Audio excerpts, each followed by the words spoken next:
Bonjour! Dans cette vidéo, je vais vous présenter le module vidéo de la plateforme Poussaide, donc qui est le module qui permet de visionner des vidéos.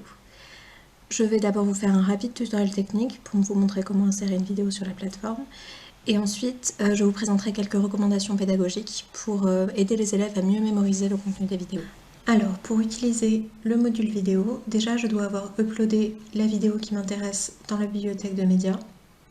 Ensuite, à partir de la page de description de mon parcours, je clique sur « Éditer les pages du parcours ». Là, on voit la liste des modules disponibles. Donc là, c'est le module vidéo qui m'intéresse. Hop. Je peux modifier le titre de ma vidéo. Par exemple, là, je l'appelle « Alimentation bio ». Je peux écrire une consigne à destination des élèves. Et donc, ces informations, on les retrouvera dans le bandeau du haut.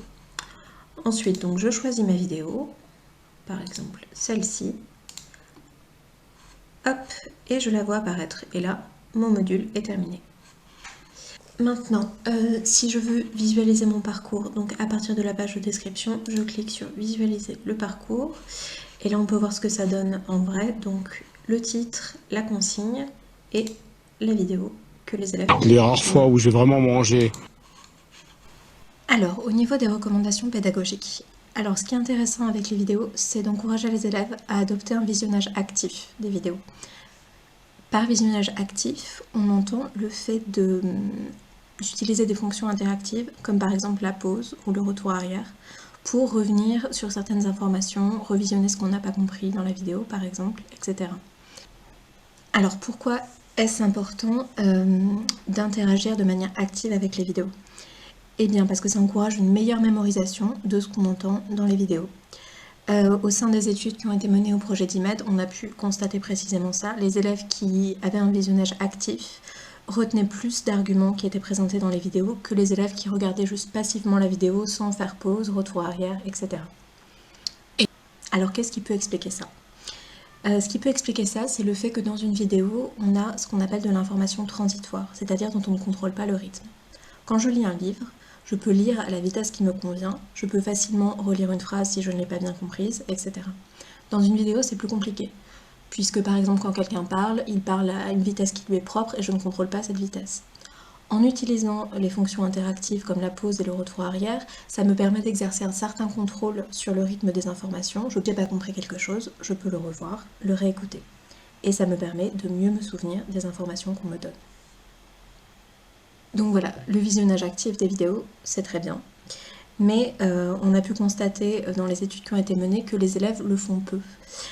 Par exemple, dans une étude menée dans le projet d'IMED, on a constaté que 88% des élèves regardaient la vidéo de manière totalement passive. Donc ce serait intéressant de savoir comment encourager ce visionnage actif chez les élèves. Donc évidemment, on peut encourager les élèves oralement à le faire, mais ça n'est pas forcément suffisant. Donc voici deux exemples d'activités qu'on peut faire pour encourager le visionnage actif. Première activité, donc comment faire ?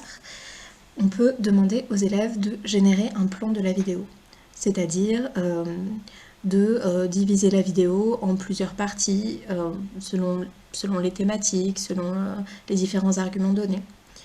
Le fait de générer un plan, dans la littérature en psychologie cognitive, il a été mis en évidence le fait que ça permettait une meilleure mémorisation et une meilleure compréhension du contenu pédagogique.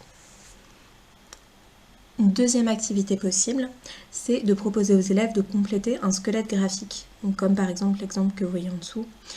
Donc un squelette graphique, ça peut être un peu comme générer un plan, ou ça peut être le fait de relier entre elles certaines idées qui ont donc un lien logique dans la vidéo.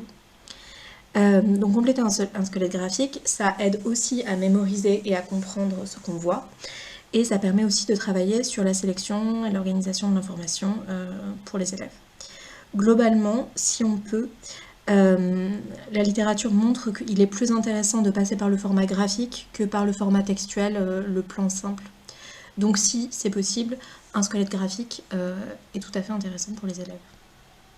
Alors attention par contre, tout ça, les activités que j'ai présentées, doivent être réalisées après un premier visionnage de la vidéo.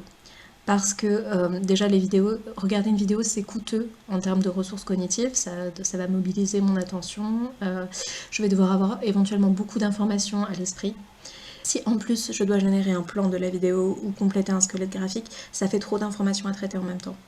Donc l'idéal, c'est de demander aux élèves de visionner une première fois la vidéo et ensuite de faire une activité qui permette un visionnage actif et de revenir plus en profondeur sur ce qu'on a vu.